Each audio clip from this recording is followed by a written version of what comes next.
You are watching the Deadfoot Diver podcast with Kurt, the Deadfoot Diver. Welcome to the Deadfoot Diver podcast, where we talk about everything diving, tech diving, and especially the advantages of diving with disabilities. Today, I am very pleased to have on one of the icons in the diving industry and also the head of one of my favorite dive manufacturers for technical dive gear, Lamar Hires from Diverite. How's it going, Lamar? Hey, thank you very much. It's a good day today. Well, thank you very much for joining me on here. It's a pleasure to have you on. So, first of all, I want to ask you, how did you first start getting into diving? Well, let's roll back the clock to 1979 and decided to become a diver, living in Jacksonville, Florida. And, living in Florida, go diving. So me and a buddy of mine I worked with, we both learned to scuba dive together. And living in Jacksonville, back then there were no dive boats. So you either went south or you decided somewhere else to go. And the only way to figure that out was to get one of Ned DeLoach's underwater dive guide to Florida. So you open it up and wow, here are all these springs that are inland, only about an hour and a half away from Jacksonville. So we started diving the springs because we could do that, any day we wanted to. And then we went south for a weekend trip or something, but we got really into diving that. And because it was so convenient, we just kept diving all the time. And that's what led to us getting into overhead environment, because back then, it's like that old saying, you don't know what you don't know. And in 79, you had to seek out cave instructors and people doing it because there wasn't a training agency for that other than NACD and the NSSCDS, the National Speleological Society Cave Diving Section. That's a mouthful. So, so anyway, you had to seek out an instructor. Well, we had already ventured into all the caverns and started going a little bit further than what we should have, but there was nobody to tell us not to do it. No warning signs or anything like that. The warning signs you see in the caves didn't start happening till like the mid 80s or so. So anyway, we ventured in and that's how we got hooked on it for diving. And after a couple of close calls, we met Wes Giles and this was the turning point of our diving career, in that he asked us where we were diving that day. And it's like, well, we're going over to Orange Grove, and he said, we've been there before. And he said, you're going back? And I said, yeah. And he gave us Shaq Exley's Blueprint to Survival, a little handbook about fatalities. So we're riding over there and Mike's driving that day. So I'm sitting in the passenger seat reading, and I read Mike a chapter, and we're looking at each other. That was our dive yesterday, but these guys died. And it's like, okay, so we're back into the shop. Okay, Wes, you got our attention. So we went through advanced open water, cavern and cave training with him over the next 12 months. And that started us down the path for doing all this. And it was kind of the insight for getting into making gear, because back then, you're cave diving, you need a primary canister light, you need a reel. Well, where do I get them? Well, you can't. You can go to a cave diving specialty store like Branford Dive Center at the time, who would get, one or two lights or reels from guys who were, with machinist backgrounds who started cave diving, and buy one off. So there was nothing that was the same, anywhere. So anyway, we had to make our own gear. So we made our own canister lights, made our own reels to get started into the sport. And that's what kind of got me going down the road for Diverite in 1984, after managing Branford Dive Center from 82 to mid 84.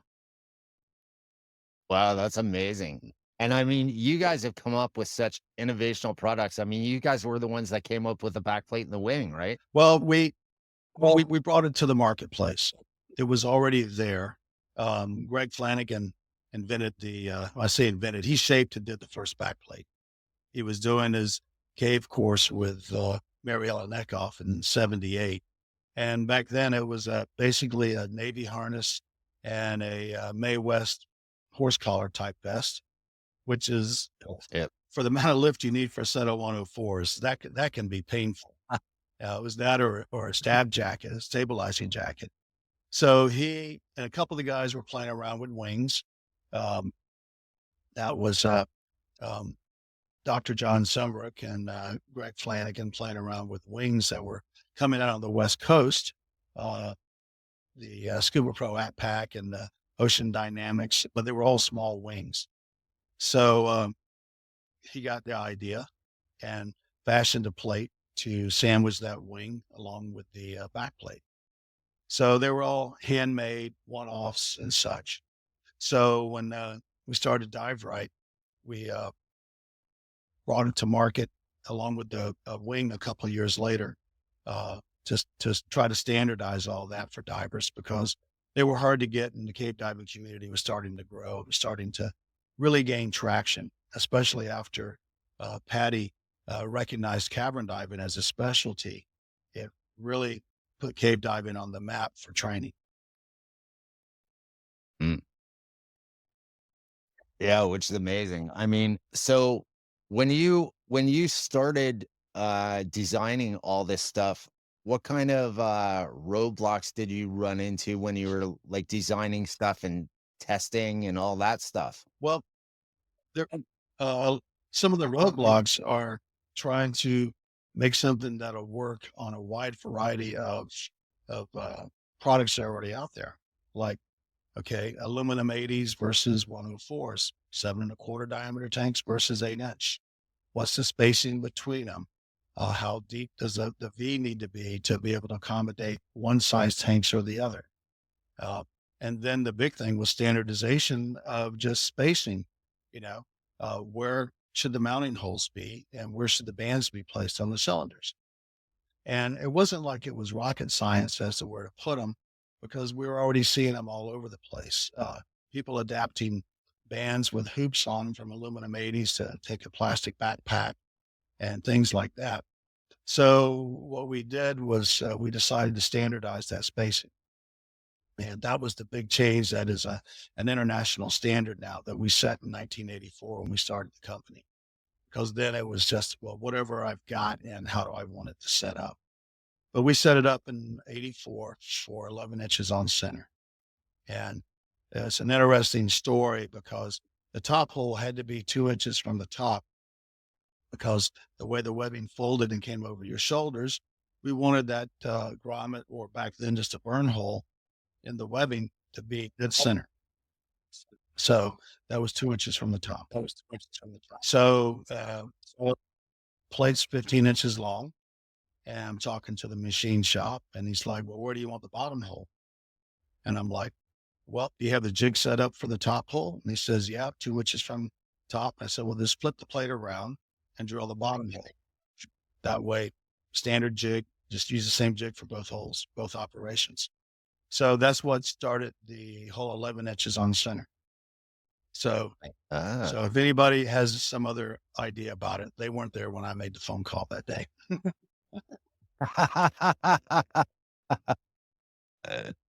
Now you actually came out with, I actually was reading that you actually came out with like the first Sidemount course training program that you wrote. Yes. Yeah.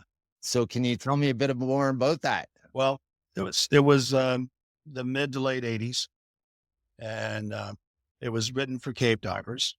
It was all about being able to balance gas supplies, which tank to breathe, these types of things. It was geared strictly around cave diving.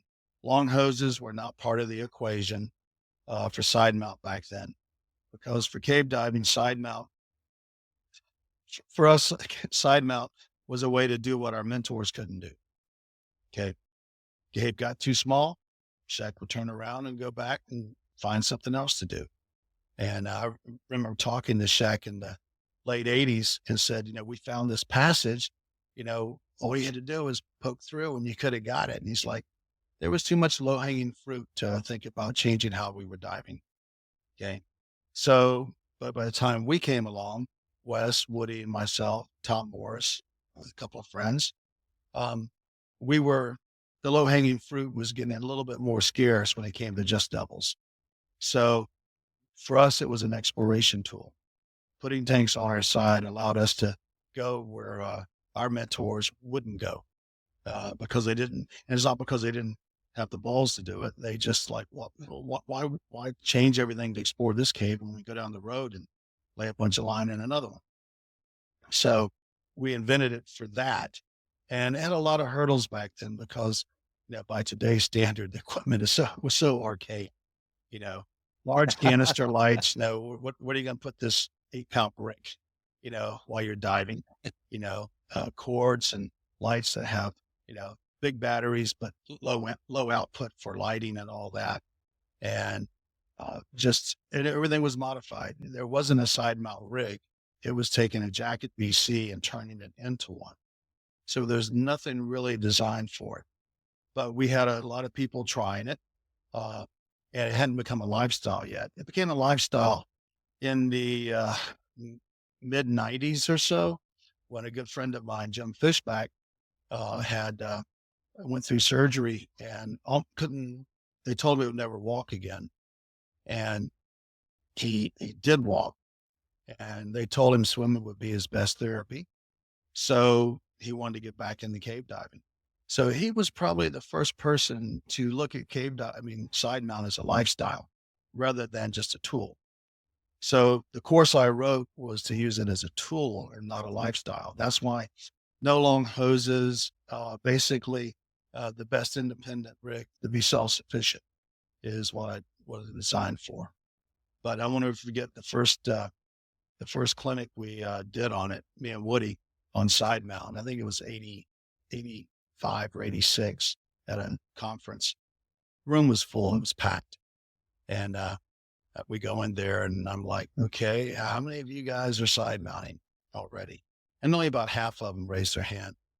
Now I'm like, the rest of you are trying to figure out what to do here. And it's like, yeah.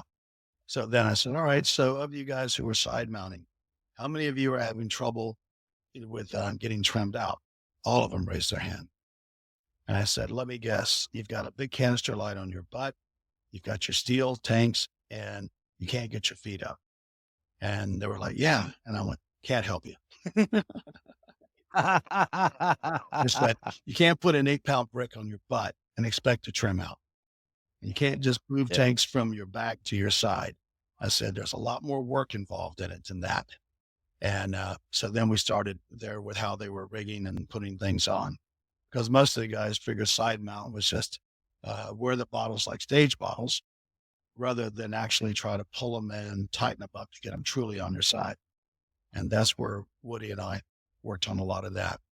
Woody was probably what I like to call the grandfather of side mount as we know it today, because he is the guy that figured out how to use inner tube to pull the cylinders in, which now we use bungee, but all those kind of attachment points and everything. He was very instrumental in all that.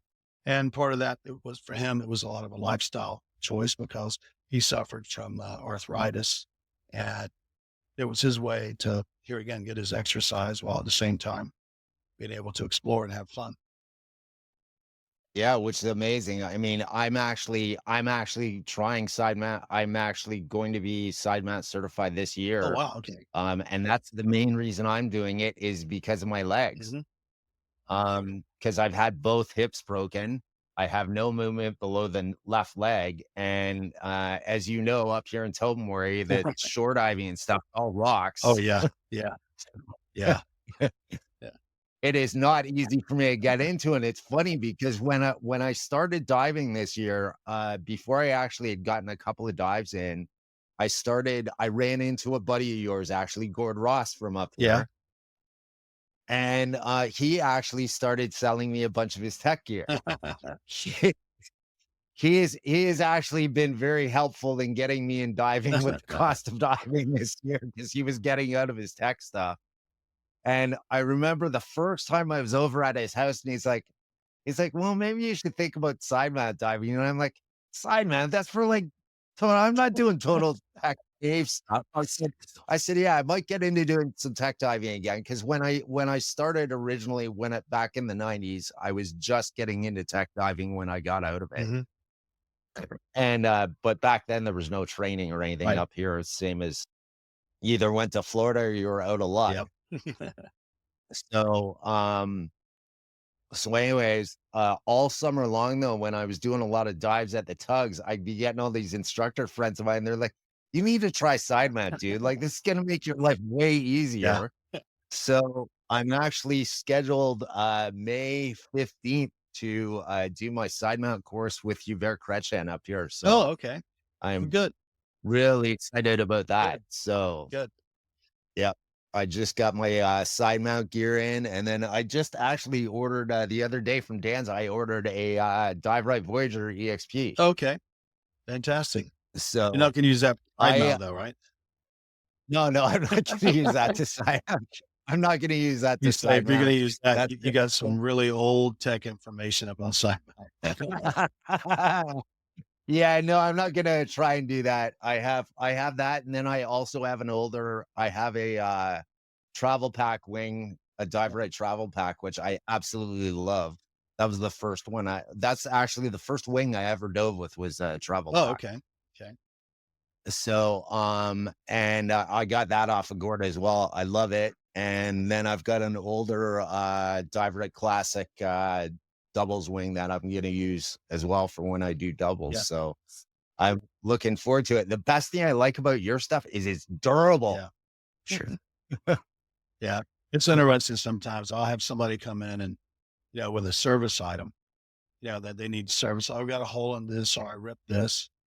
And then my crew up front is looking at them like, we made that, and then they'll call me. I'll go up there and I'll gather them all around with the customer and give everybody a history lesson. Yeah. That's from 1989. And my staff is looking at each other because, well, we weren't even born yet.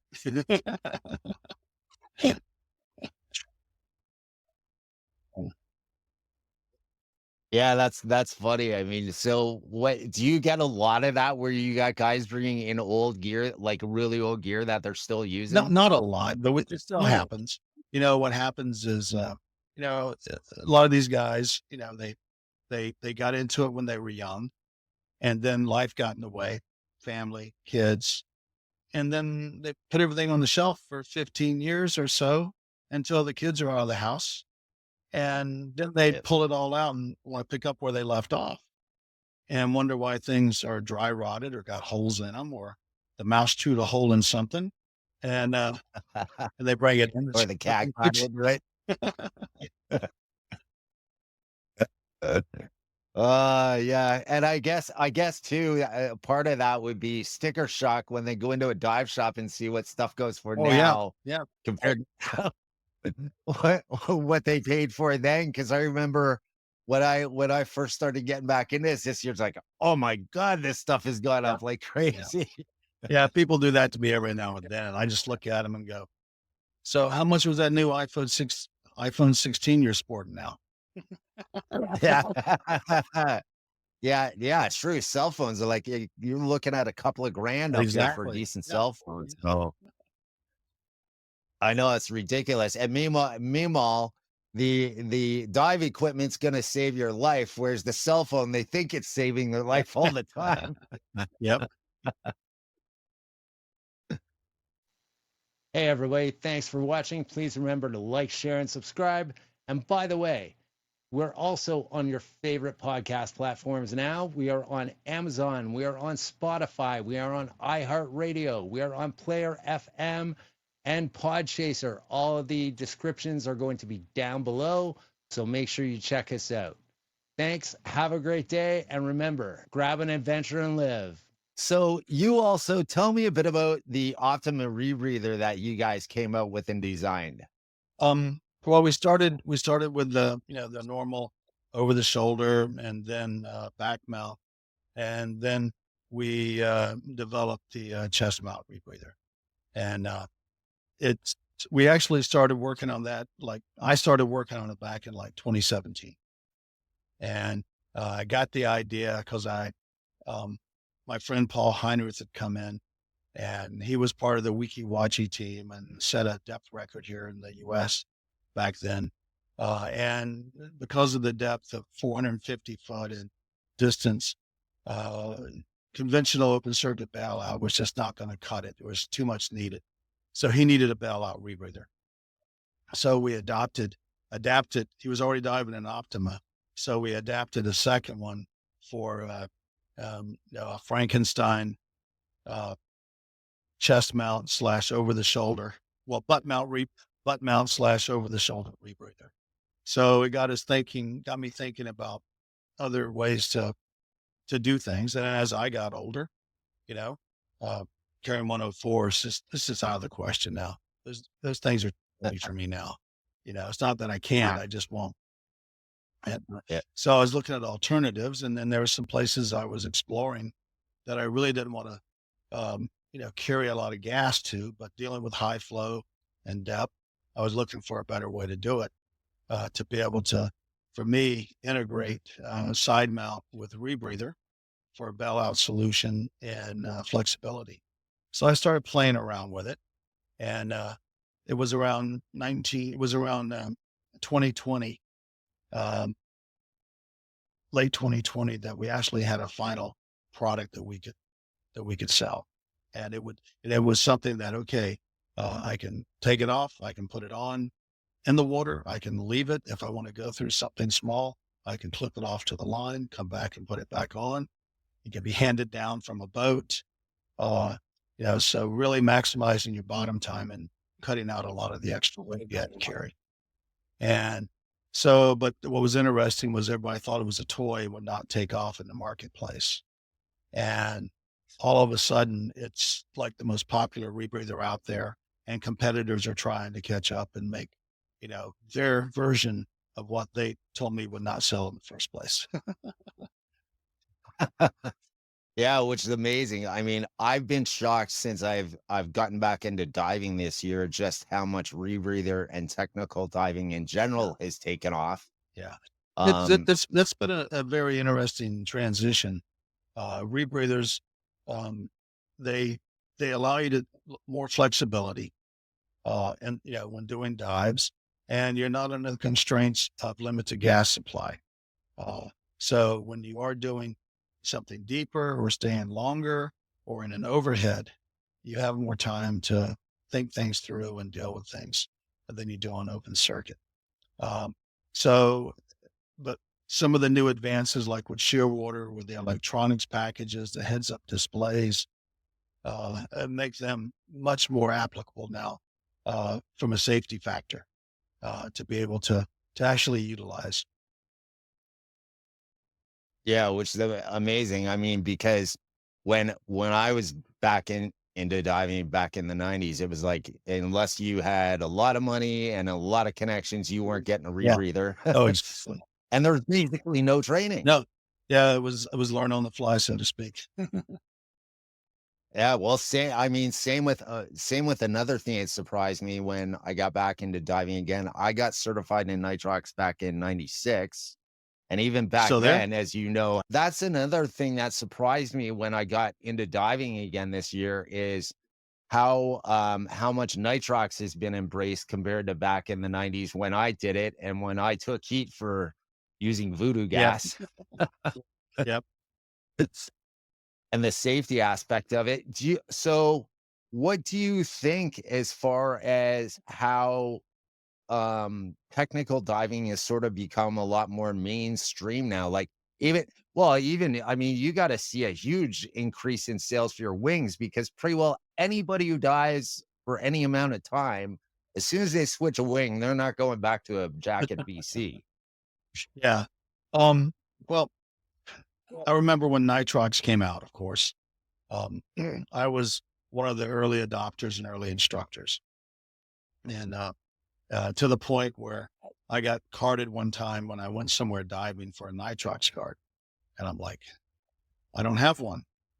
Here's my Trimix card. Here's my Trimix instructor card. Well, do you have a Nitrox instructor card? No, I have a Trimix card. Well, I need to see Nitrox.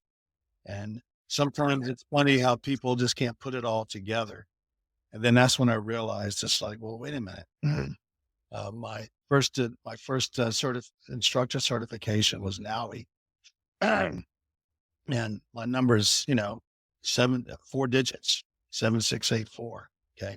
And then with INTD, my IT number is 38. Yeah. So, that's the old chicken or the egg, so Yeah. instructors before you were ever users, even though, because it took the people who were already using it and everything. And it was slow to adopt. And I think a lot of that was because we needed to wait until technology caught up, because people were using dive tables. And then you had to calculate for equivalent air depth in order to use Nitrox efficiently safely, because there weren't tables for them. And it wasn't until dive computers started allowing for the use of Nitrox that I think the acceptance really came, because now there was a way to monitor it safely for depth and time on Nitrox. And we were one of the first ones to come up with a Nitrox computer with the bridge. And then we launched it in 93. Wow. The first programmable one that could do air to Nitrox mixes up to 50%. So you can actually program it in. And we launched that. And that was a big turning point for the acceptance of Nitrox to actually have a programmable computer, because, we didn't have the constant mixing machines or anything like that. It was all partial pressure mixing. So you could ask for 32 and hope you get 30 to 34 after it's blended. So people wanted to hit the numbers exactly, so they could now do that with a computer. And with that, the biggest thing was dealing with, oxygen toxicity. That was a big concern. So we developed the whole body clock for oxygen toxicity that everybody uses today to track oxygen. That was all developed, funded by Seiko Epson, who built our computers for us. And the research was done by Dr. Bill Hamilton and Randy Bohr. And the papers are on our website. That's the algorithm that everybody uses today for tracking oxygen toxicity. And we made that happen to be able to monitor that on our first Nitrox dive computer. Wow, which is awesome. Yeah. Bill Hamilton. Yeah, I talked to him a couple of times back in the. He was a very nice guy. Yeah, super cool guy. So tell me, with the Optima, what do you guys do to make sure that, like, to lower the chance of oxygen toxicity and stuff with it? Well, with anything, if it's ours is electronically controlled, so it has a solenoid in it. You put in a set point, and then it will add oxygen as needed electronically. That's a very safe way to do it, rather than being all manual, where it's up to the diver to add oxygen, where, depending on depth, he might add too much, driving up the PO2. He might be busy doing something and ignore and let the PO2s drop. So monitoring it electronically, and then having a display of it on a heads up display to tell you where your PO2s are is a safe way to do it. It's that heads up display part of it is what makes it, in my mind, safe. Because if you are in the mode of like, check my wrist display every 3 to 4 minutes, then all it takes is one little thing to happen to get you out of your monitoring rhythm. But the heads up display, when it flashes red, you better bail out and then figure out what's going on. Don't try to solve a problem if you're getting all reds across the board. So part of dealing with all that is having proper alarms and alerts for the actual computer. The heads up displays will monitor that. And how much are the heads up displays worth On them? Well, they're part of the unit when you buy it. Oh, okay. Cool. The unit's sold as a complete package. It's not a la carte type deal. Yeah, you will have a wrist monitor and a heads-up display light, or you can get a nerd and have a heads-up display with all information, and then still a backup HUD for just confirming if there's any issue you see. Yeah, redundancy with 2 different monitoring systems. Wow, that's awesome. Yeah, that's really good. I'm actually gonna try a rebreather as well. Yeah. In the next month or so. My friend Matt at Dan's Dive Shop, we're actually gonna do an episode where he's gonna get me on a rebreather because I have been terrified to do rebreathers. Well, it's not about the, that's one of the things with the chest mount that has made it so popular because, yeah, getting into a regular rebreather can be a little unnerving because whatever, like say you're used to diving singles with a jacket, or you're used to diving side mount, or even a set of doubles, you have to put it all aside and then step into, this machine. It becomes your new core of equipment. So all muscle memory has to be relearned because that's your new primary supply. And then, and clip on this bottle in case you need to bail out. Well, the thing about the chest mount is you put on your core as you dive it now, whatever you're comfortable with, however you like to dive it. And then you just clip this on as an addition. So instead of changing your core, you just add an accessory that if you don't like it, bail out, and everything else is just as you remember and are comfortable with. So it gives that sense of comfort to divers to realize, no, I mean, if I don't like it, I can just take it off. Yeah. Yeah. It's not like you're investing in something that becomes your whole new, core base for diving. And that's what's made it so popular. I've heard of incidents where, people have problem with their rebreather and they're on a liveaboard on a vacation and truck. And okay, they can't get replacement sensors or whatever else. So they can't dive. And they really can't dive because they didn't bring any alternative dive method other than the rebreather. Well, with the chest mount, no, it's an accessory. So if the rebreather, you can't dive the rebreather for whatever reason, you just leave it and then dive your side mount or your back mount, whatever it is, would be your normal open circuit core. So that integration as an accessory rather than replacing all your muscle memory is a big plus for why people are gravitating toward the Optima.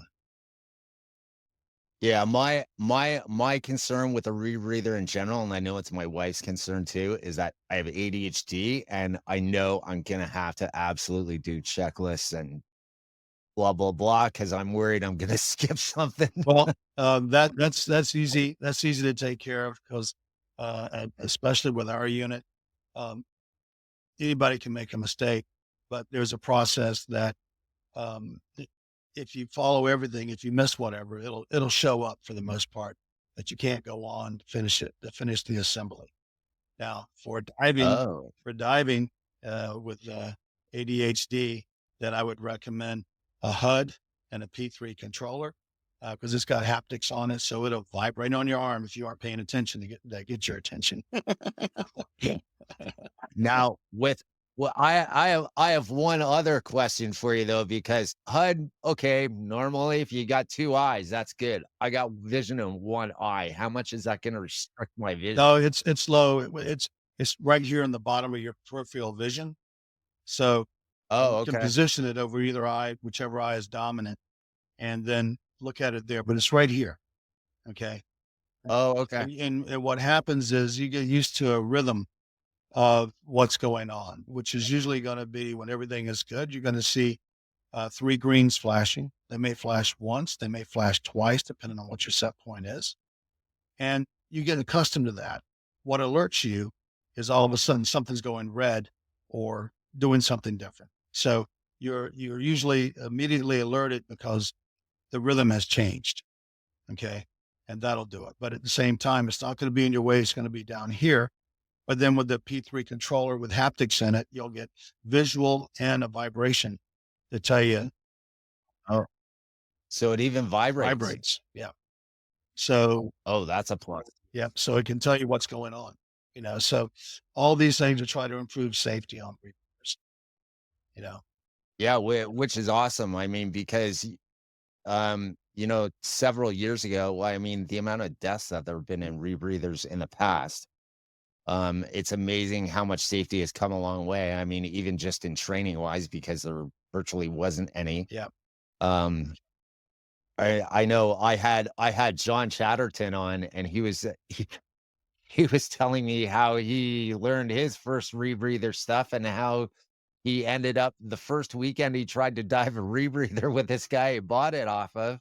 He had basically about 11 minutes of bottom time because he kept getting catastrophic failures on it. And then going home and actually disassembling the whole thing in his kitchen table and working on it and figuring it out, and then going and doing a 300-foot dive. Yeah. No, it's changed quite a bit since then. But I remember those days too. So what do you guys have coming up for new product innovations that you guys are going to be coming out with soon? Well, Optima, we launched a facelift on all of our wings to that are actually shipping this month, to kind of make them look more 3D and more and lower profile, even though they have more lift.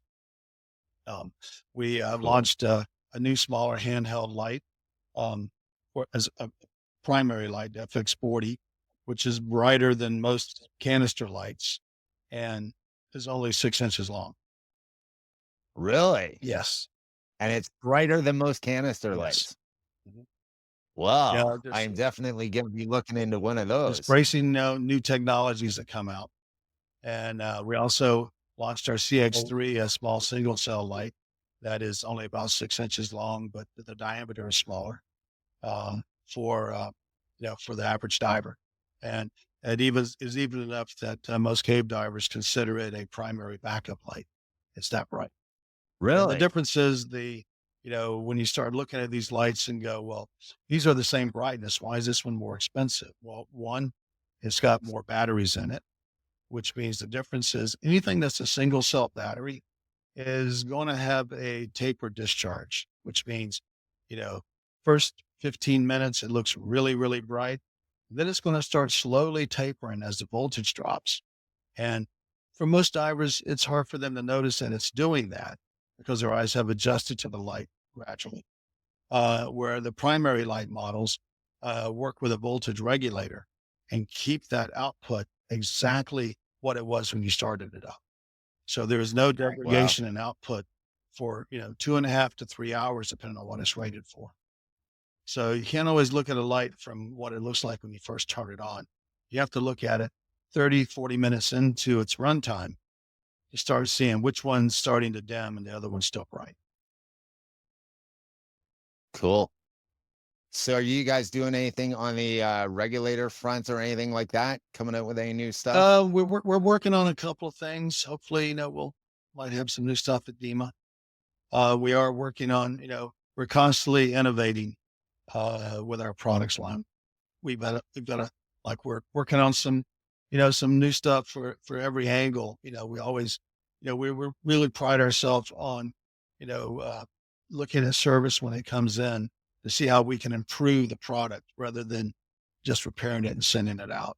Seeing where we can make some good changes to make them last even longer. Yeah. I mean, your stuff is definitely tough. The stuff I've had, I've been very impressed with because, like I said, I'm not easy on it getting in out on shore and stuff like that. And a friend of mine said, he said, well, I can get you a deal on this type of wing. And I'm like, yeah, I'm going to go with the Diverite wing because I have two other ones that have been well used Yep. that I know are going to stand up. Yeah, and our wings, our rebreather, all of our primary lights and such are all made here in the USA. Okay. Yeah, which is rare too, because a lot of stuff's all made overseas now. Exactly. Yeah. Ours is still made here in the US. So hopefully these tariffs are not going to hit our country Yeah, we'll see. that are going Yeah, to impact. yeah, we're seeing how long it'll take for it to filter down to us. Eh, But we'll Yeah. diving's not a cheap sport now, let alone add some 25% tariffs into it. Exactly. So, but yeah. So tell me about some of the other, just if you got a couple more minutes here, tell me about some of the cave exploration stuff that you've done. Cause you've done you've mapped out a lot of serious cave systems down there, right? Yeah. And all over the world, in fact. Yeah. Most of mine was, most of my hard work was in the 80s and mid 90s. And after that, basically all the low hanging fruit was getting out of my reach, and that I didn't want to put in the time and effort to do it. Uh, I don't mind doing deco, but I have a real problem when deco times are outweighing the dive time. And that's where all the exploration is now, I did a 3-hour dive, averaging 200, 220 to explore, and got 8 hours of deco. And I'm like, I'm not up for that. I'm too old for that stuff now. But back. So how many dives a year do you do still? Oh, I still try to get in the water at least once a week. We still go on trips, dive trips and stuff. Yeah. But I'm always diving and looking at, gear improvements, changes, how to improve something, dive with people and seeing what they're, what they might be struggling with, and see what we can do to, make a better product for it. But a lot of exploration, helped shape what we do and how we do it.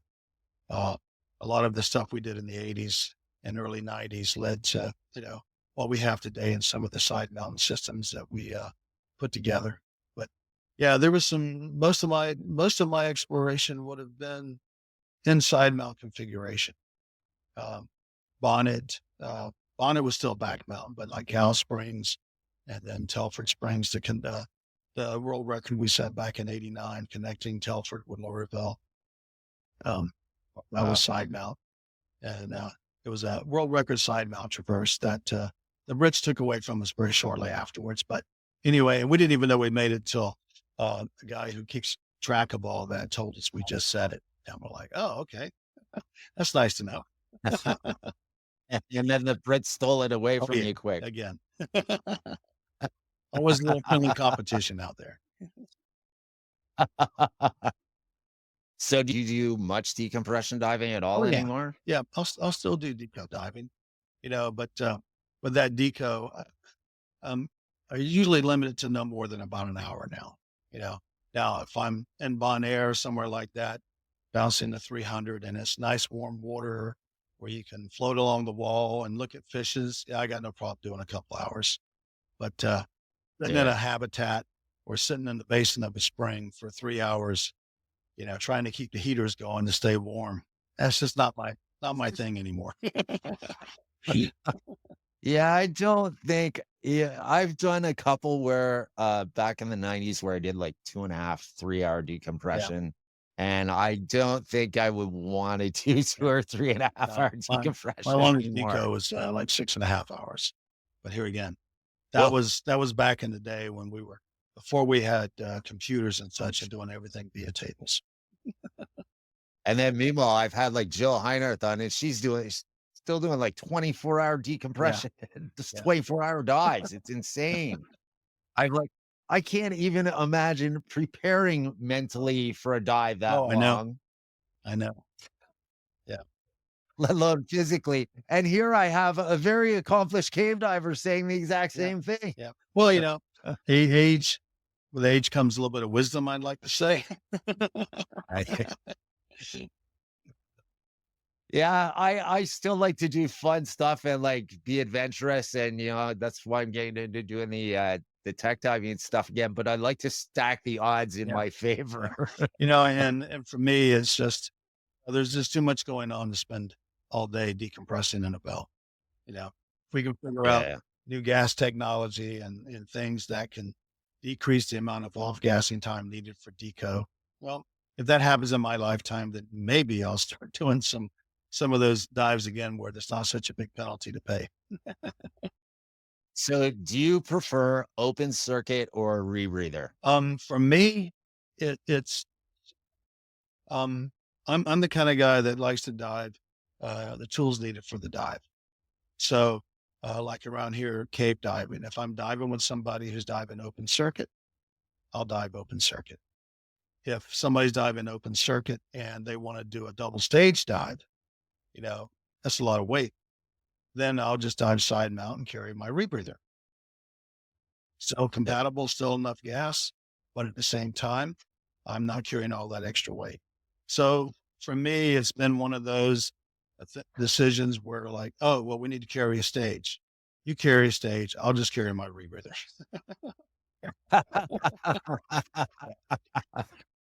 Yeah.